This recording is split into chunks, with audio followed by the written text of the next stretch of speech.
Hello there. Welcome to the Learn and Work Smarter podcast. This is one of our monthly Q&A episodes where I answer questions submitted by listeners of the show.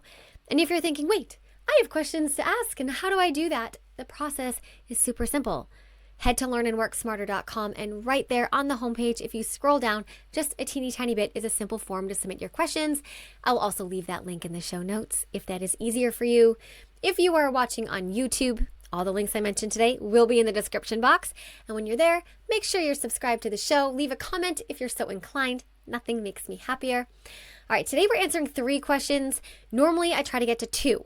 Although, if I'm being honest, my answer to one of the questions today is really, really short. So it's kind of like I'm answering 2, but my short answer to that question might be the most helpful of them all. All questions today were submitted by working professionals, although one is also a student.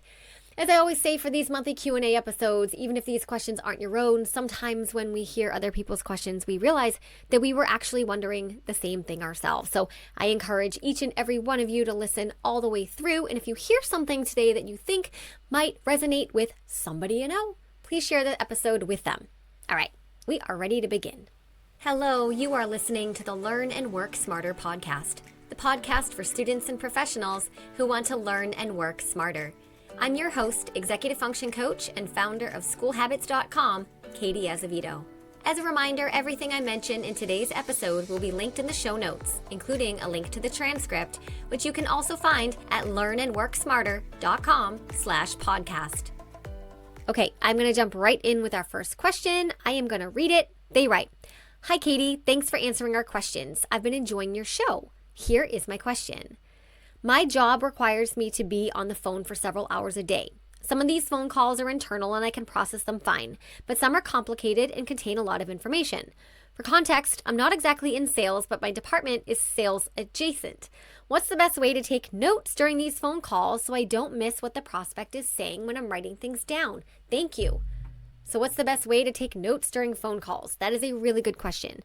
I talk a lot about note-taking in my student programs. I have the note-taking power system as a standalone note-taking program for students.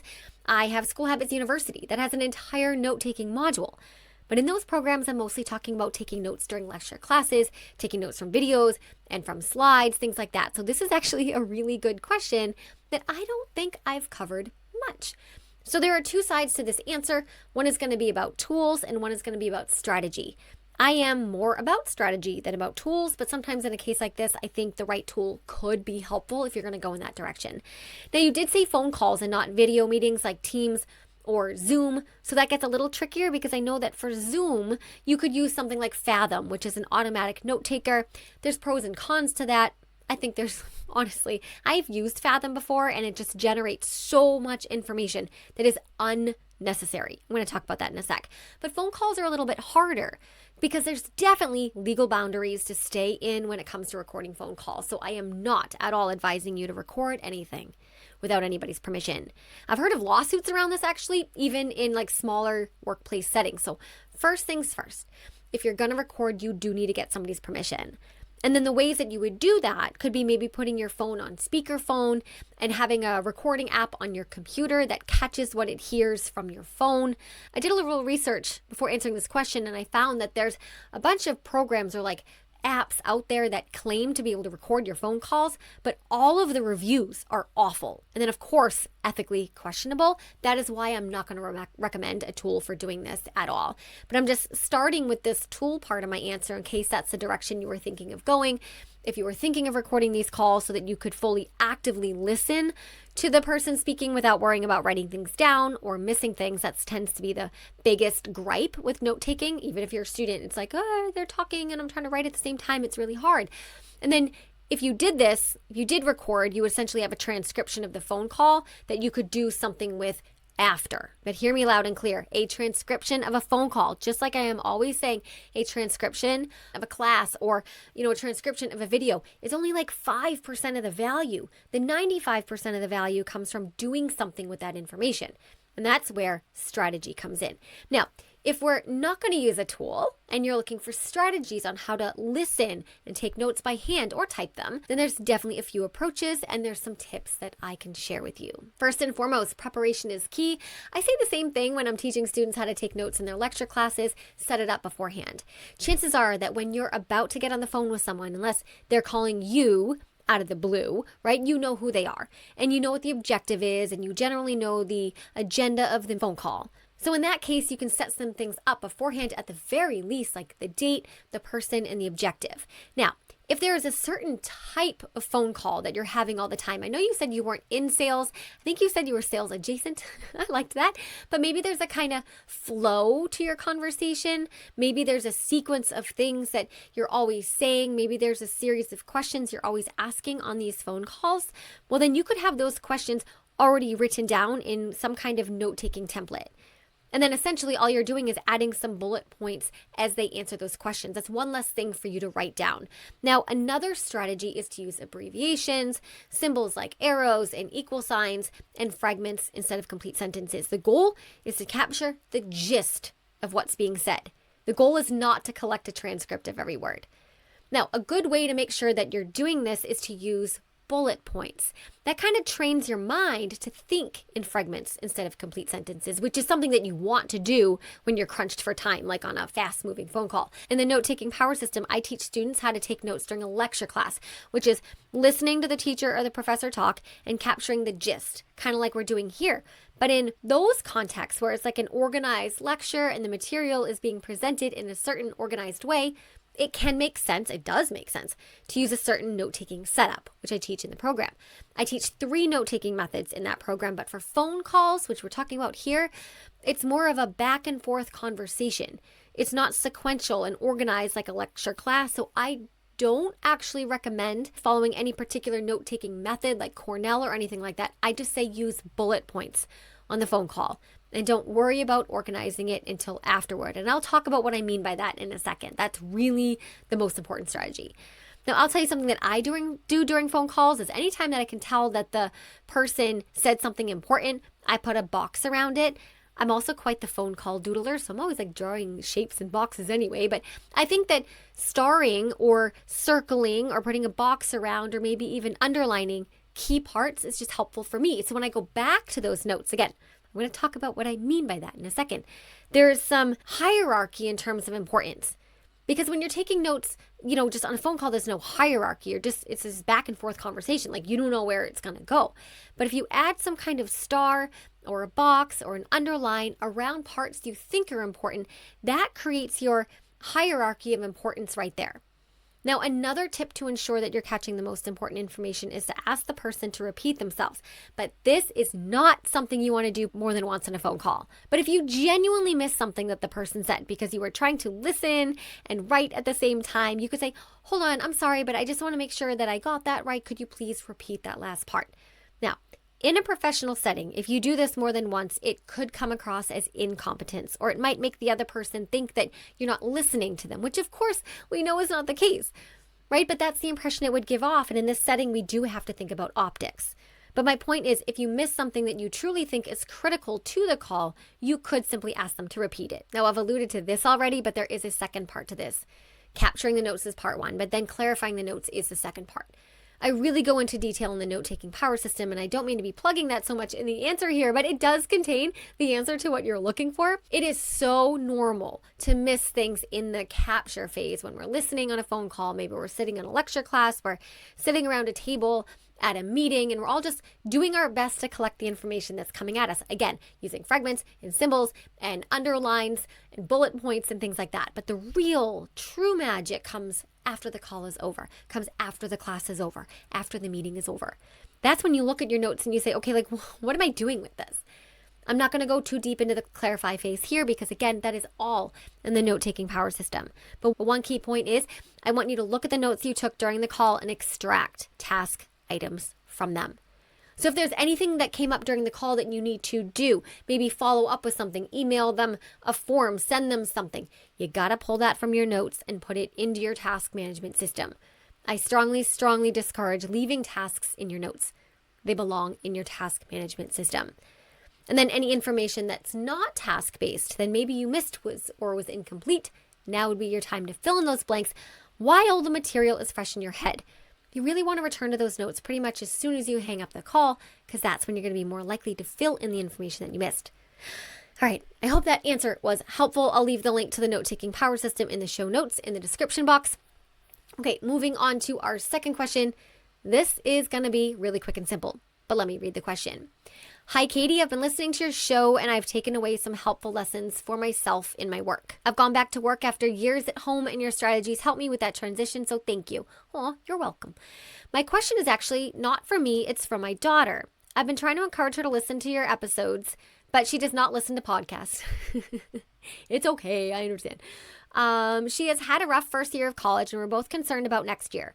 We anticipate a harder workload and I'm looking for your advice for how to best help her move forward.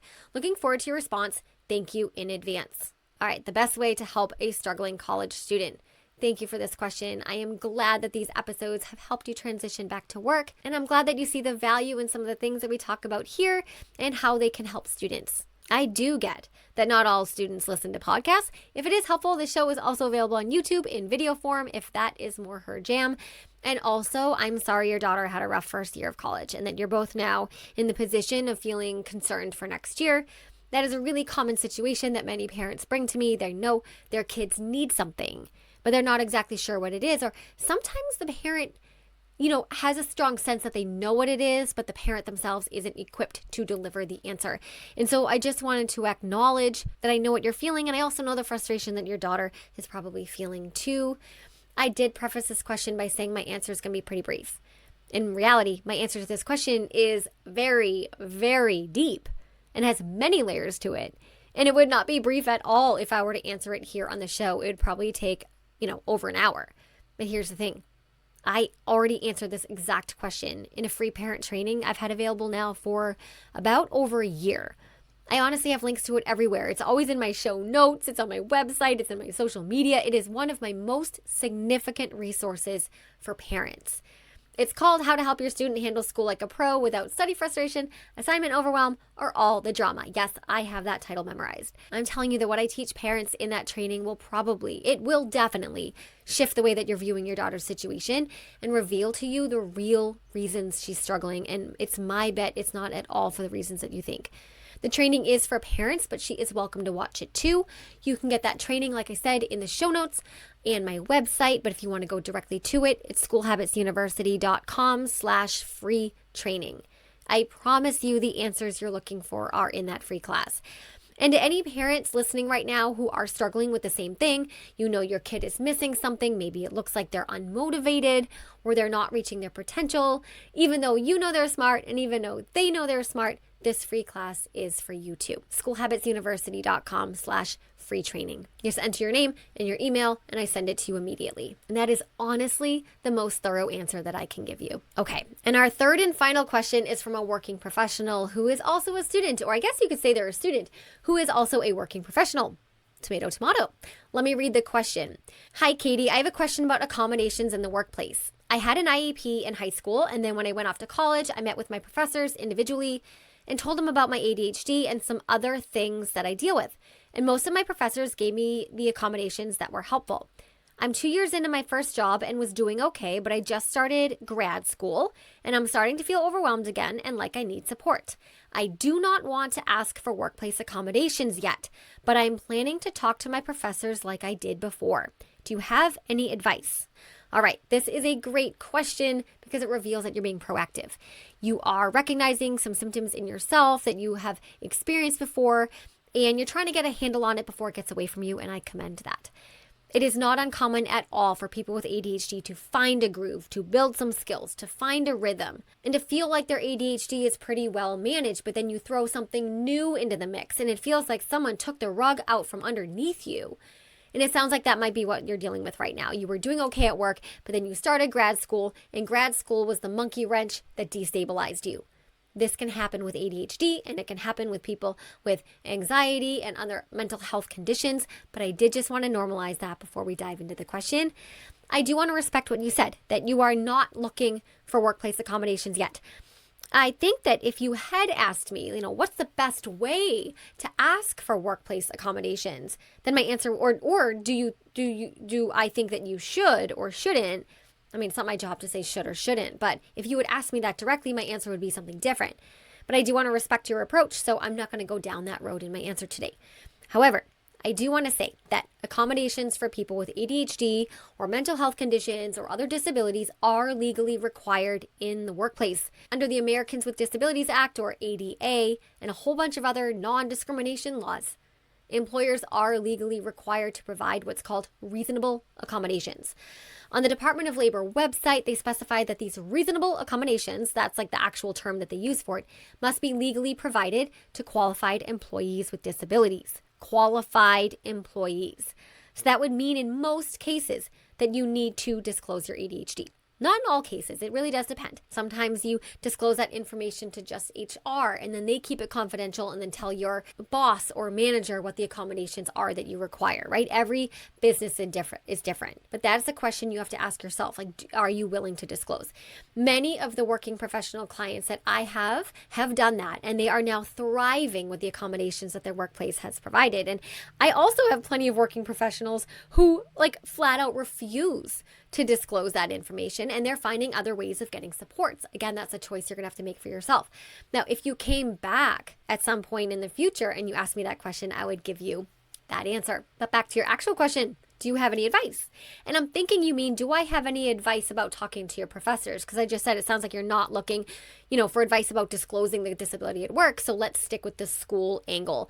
Yes, I think it is a great idea to talk to your grad school professors. And the fact that you receive supports in the past that you've benefited from is going to be really helpful here, because you already have data about what kind of accommodations are helpful to you. Because not all accommodations are helpful to everybody. I have so many students with ADHD who benefit from additional time on tests, but then I have a ton of students with ADHD who hate extended time on tests, right?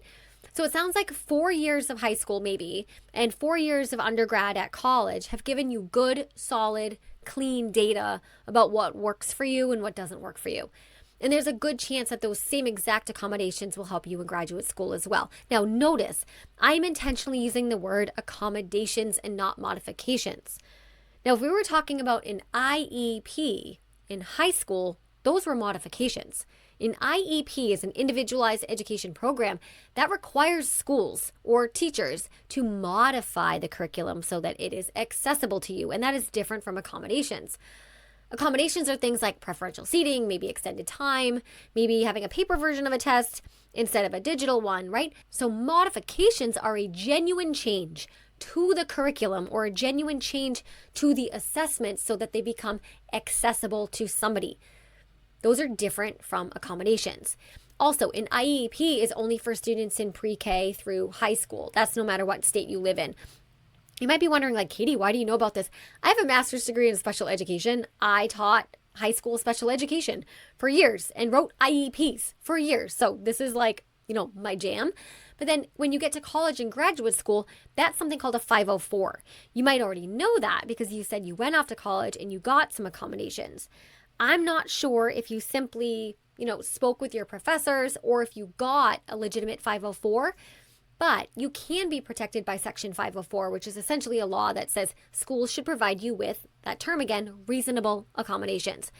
It's not a specialized education program. It's reasonable accommodations. So you could either take that approach, you could seek out a legitimate 504. I'm not sure when your last evaluation was. I know you must have had one. To have had an IEP, you need to be evaluated in order to qualify for an IEP, but those usually only last 3 years. And so even if you had one, the senior year of high school, that would have expired by now because if you went through 4 years of college.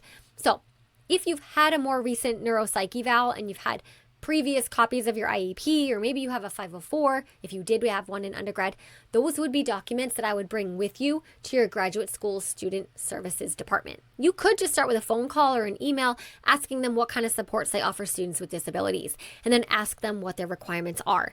If they say they need evidence of something, well, then maybe your former IEP, even if it's expired, a former 504, maybe your neuroeval results might count as evidence. Again, you are going to have to check with your particular program, your particular particular university. If you don't want to go through a formal 504 process, then you could just meet with the student services department and ask what they recommend. It might be that they recommend that you talk to your professors individually. And if that is the case, then I would do it in person as long as your program is in person and you can do so. If not, try to set up a Zoom call.